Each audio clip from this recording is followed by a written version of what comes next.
Yo, what is going on, guys? Synn here, and I'm bringing you a map guide of the map Drydock from Gears 3, and basically, a few pointers.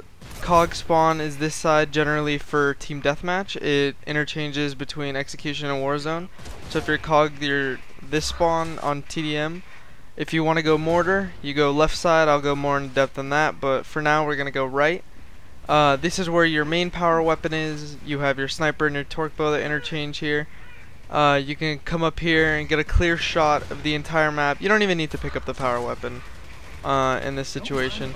You also have really good shots here, and if you learn from my tutorial back in the day, you can also get a good lefty flip here. So regardless of how you pretty much work this, this is basically your biggest power weapons and threats and stuff like that. Here you have your middle area, and basically this is the shotgun area. Anyone who is in here is usually taking a 1v1 or like a 2v1 or 2v2 shoddy.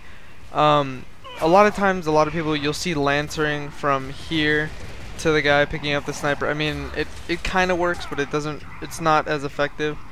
And also I'm making this in a private match, so the bots are attacking me, which is really unfortunate. So yeah, in this situation you want to try to handle your 1v1s rather than doing anything out of the ordinary. Alright, here you have basically your main stage of the game where you could see pretty much anything on the map that has a high level, and by that I mean like high level from ground level. So this level is elevated higher than another level. You have a good couple spots here where you can get a good cross. This side, on the other side, as I said or mentioned before, you can lefty flip. You get a really good angle here. These are actually kind of good spots for game battles. Our team is going to be having a bunch of game battles matches up when they finally get the correct settings up, because we're actually allowed to play GB right now, but there's no settings at the moment, so we can't like play. Here you have the left side of the cog spawn. This is pretty much useless unless you want ink.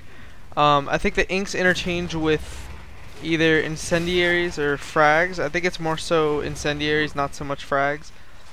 Down here you have what I like to call pit or sewer. You have your incendiary grenade right there. Oh, this side of the map you have locust spawn, where I'm getting attacked by a locust. Again, as I said, you interchange between whether it's team deathmatch or execution warzone. In team deathmatch, I do not think you switch spawns at all depending on rounds. Regardless of rounds, you spawn on the same side of the map, I'm pretty sure. So if it's execution warzone, I believe you switch sides every round. So you wanna, if you spawned on cog side one round and you want to go power weapon every single round, you go right, left, right, left, right, left. You also have the flamethrower inside of this building, and of course you see that the spotter has the flamethrower, which is really I'm in a pickle right now because I'm like trapping myself in their spawn. Right here you have their pistol, which is their bolt talk, and this is what I like to call the clutch spot from clock tower. Not so much necessarily from clock tower in specifics, but the most known clutch spot to me is either docks on gridlock or clutch spot on clock tower.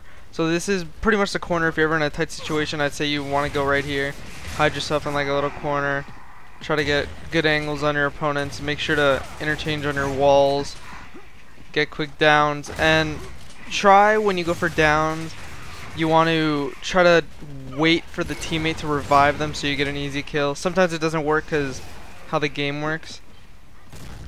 Alright, so basically that was pretty much it. Other than that, you're going to need to rely on pure teamwork.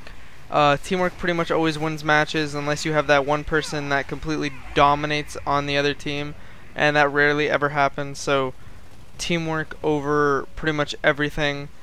Here's your one shot. Not really very important. I mean, if you know someone who's really good with it, then pick it up, but chances are in game battles it's probably going to be switched out with frags or boom. This seems like a good boom spot in my opinion, I'm not gonna lie. So other than that, I hope you guys enjoyed this. This is the map guide for Drydock, and I hope you guys enjoyed. Stay tuned for more. Peace out.